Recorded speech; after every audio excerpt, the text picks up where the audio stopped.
Si on pouvait choisir n'importe quelle version de LeBron James, ce serait laquelle? Le LeBron de 2007, hyper athlétique qui dunkait sur tout le monde dans tous les sens? Ou le LeBron de Miami, au sommet de ses capacités physiques, en mission pour aller chercher sa première bague NBA? Ou peut-être le LeBron de 2016, qui offre à Cleveland son premier titre, après avoir remonté un déficit de 3-1 en finale NBA? Une première dans l'histoire. Toutes ces versions de LeBron sont juste incroyables. Mais la version qui nous donne l'impression qu'elles ont toutes fusionné entre elles, c'est le LeBron de 2018. Cette année-là, il joue son meilleur basket. Il donne l'impression de maîtriser tous les aspects de son jeu. Son QI basket est à son apogée. Une vision du jeu, toujours en avance sur les autres. Une qualité de passe et un physique hors norme. Près de 120 kg de muscle cette saison pour LeBron. Il était en mode vengeance, déterminé. Il a littéralement porté Cleveland à bout de bras jusqu'en finale NBA, à lui tout seul. Voici le LeBron version ultime. Jouer contre LeBron en 2018, ça faisait tout simplement peur. Ce mec jouait avec la vengeance dans les veines. Et pourquoi ?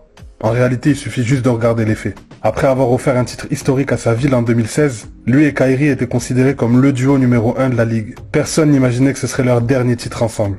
Et pourtant, ce fut le cas. L'été 2016 connaît l'un des moves les plus weak de l'histoire de la NBA. Après avoir été éliminé par les Warriors en finale de conférence, alors que OKC menait 3 victoires à 1, Kevin Durant signe chez l'ennemi. Ce transfert retourne la NBA. Les Warriors viennent de monter une équipe invincible. Et quand Cleveland perd en finale contre eux en 2017, en retournant au vestiaire, déçu mais confiant, LeBron check Kyrie et lui promet une chose, on reviendra. Mais en réalité, un seul des deux allait revenir. 4 semaines plus tard, Kyrie demande à être transféré. Il ne veut plus être dans l'ombre de LeBron.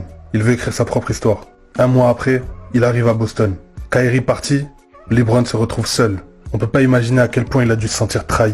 Ils ont gagné le titre ensemble en 2016, l'année d'après il retourne en finale, et Kyrie décide de partir. Cette trahison, LeBron l'a utilisée comme motivation. Il était déterminé à écraser tout le monde, parce qu'en 2018, LeBron n'était pas humain. Pour le match d'ouverture de la saison, on pouvait pas rêver mieux.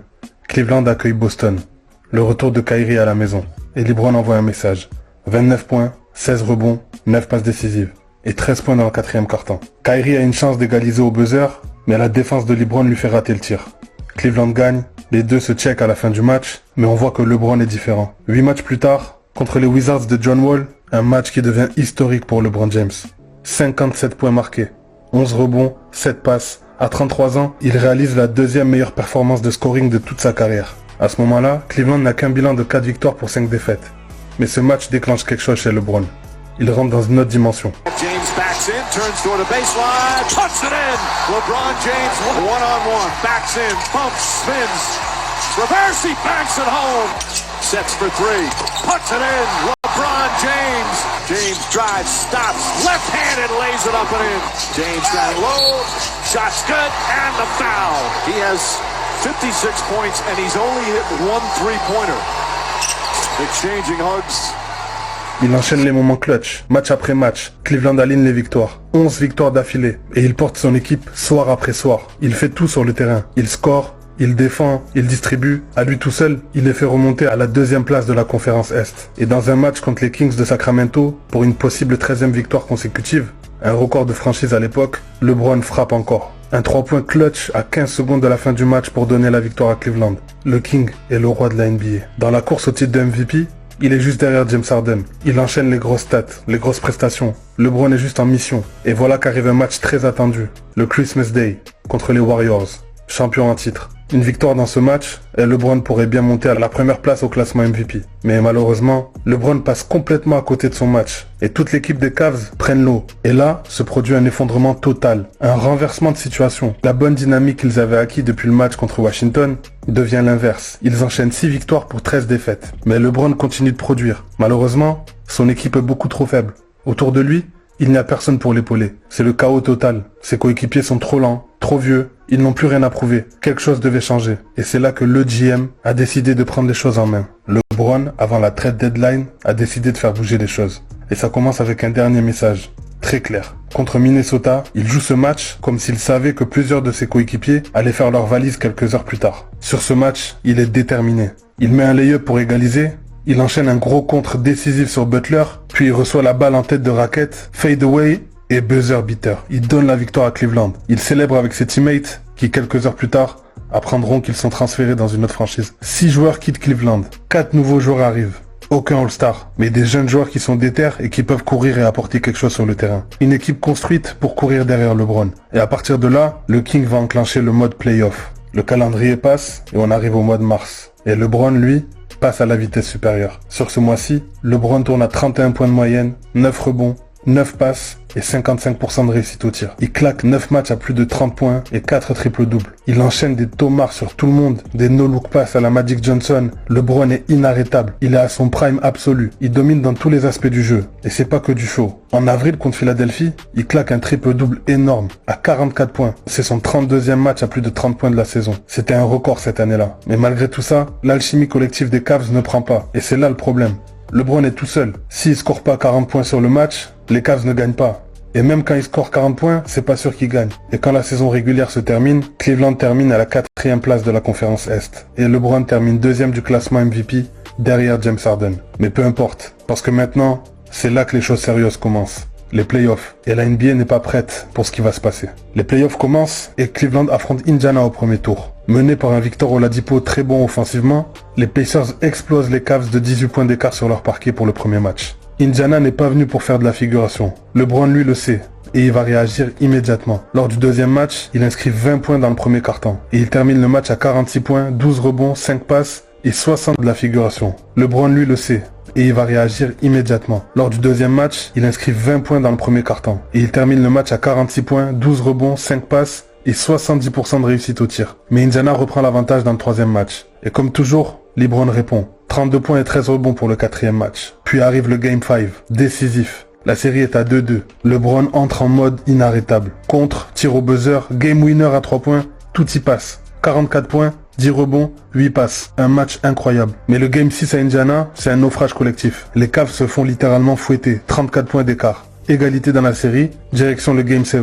LeBron ne peut pas se faire éliminer au premier tour. Il claque 26 points en première mi-temps et finit le match avec 45 points marqués. C'est son 3e match à plus de 40 points dans la série. Et le plus fou dans tout ça, c'est que aucun de ses teammates n'a marqué plus de 20 points dans un seul match de toute cette série. Il a littéralement tout fait et Cleveland passe le premier tour. Au deuxième tour, Cleveland tombe contre Toronto, ou plutôt LeBronto. Les Raptors ont fini premier de la conférence Est, l'équipe la plus régulière de la saison. 3e confrontation en play-off en 3 ans contre Cleveland. Mais cette fois encore, LeBron va faire ce qu'il sait faire de mieux, briser Toronto. Le Game 1 est serré, mais il trouve toujours la faille. Il distribue, il score, il temporise, il accélère le jeu, il fait ce qu'il veut sur le terrain. Cleveland prend le Game 1 et les Raptors doutent déjà. Le deuxième match, LeBron se met en mode artiste. C'est trop easy pour lui. Fade away, tire sur une jambe, dunk, flotteur, il fait ce qu'il veut sur le terrain. Mais le pire reste à venir pour Toronto. Game 3, match ultra serré. Toronto décide de se réveiller. Ils sortent d'une saison incroyable et ils ne veulent pas se faire éliminer des playoffs. Dernière possession du match, LeBron a le ballon dans les mains.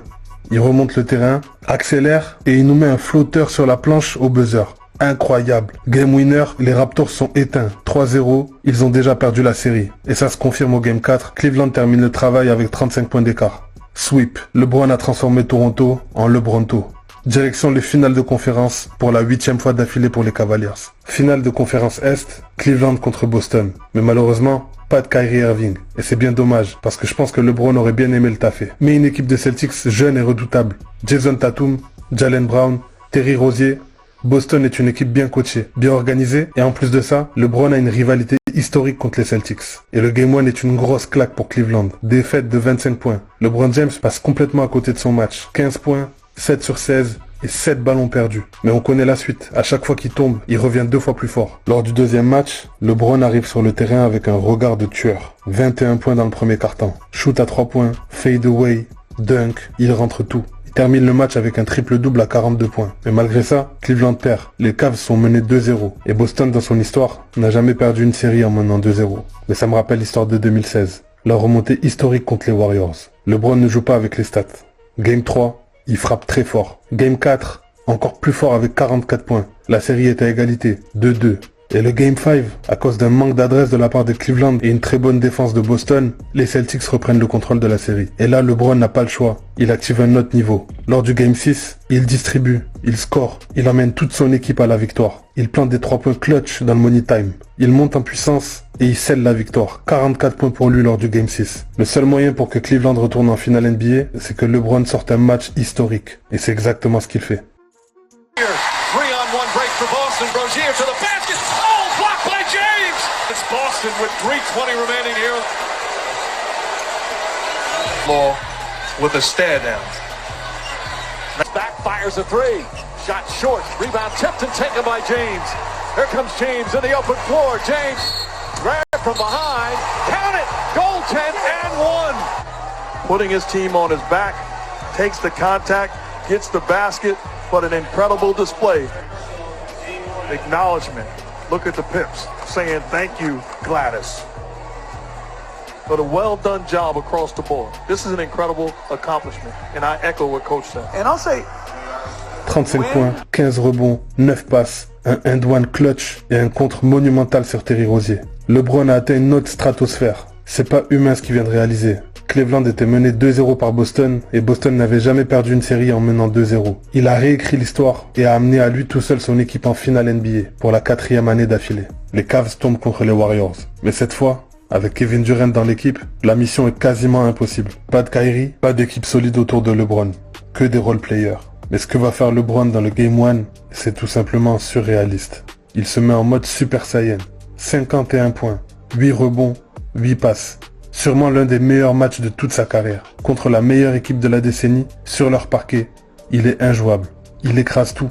Dunk après dunk, il plante des 3 points dans tous les sens. Il est inarrêtable. Que ce soit Durant ou Draymond Green qui défendent sur lui, peu importe. Il taffe tout le monde. À chaque temps mort, on peut observer que tous ses teammates le regardent, l'observent. Tout repose sur lui et il assume son rôle. Malgré tout, le match reste très serré. Et à 4 secondes de la fin, George Hill est sur la ligne des lancers francs. Il inscrit le premier, mais il rate le deuxième. J.R. Smith récupère le rebond, mais il est complètement déconnecté de la réalité. Il nous sort une phase en pensant que les Cavs sont devant et il ne tente rien. Le temps s'écoule et le match va continuer en prolongation. LeBron pète un câble. Il regarde le banc, il crie. On avait un temps mort, son visage dit tout. Il comprend que le fait de laisser plus de temps aux Warriors les met dans l'embarras. Ils ont très peu de chances de gagner maintenant. C'est un des moments les plus emblématiques de la saison. 51 points, une domination légendaire, mais gâchée en une seconde. Prolongation, Cleveland est vidé. Cleveland n'a plus d'énergie. Golden State les achève. Le Game 1 est perdu et la série tout entière également. Parce que cette nuit-là, LeBron a tout donné. Absolument tout. Et au final, il n'a rien récolté. En retournant au vestiaire, de colère, il fracture sa main. Mais il continue de jouer toute la série avec une main fracturée. What happened? Self-inflicted. Post-game after game 1. Very emotional. Mais les Cavs se font sweeper.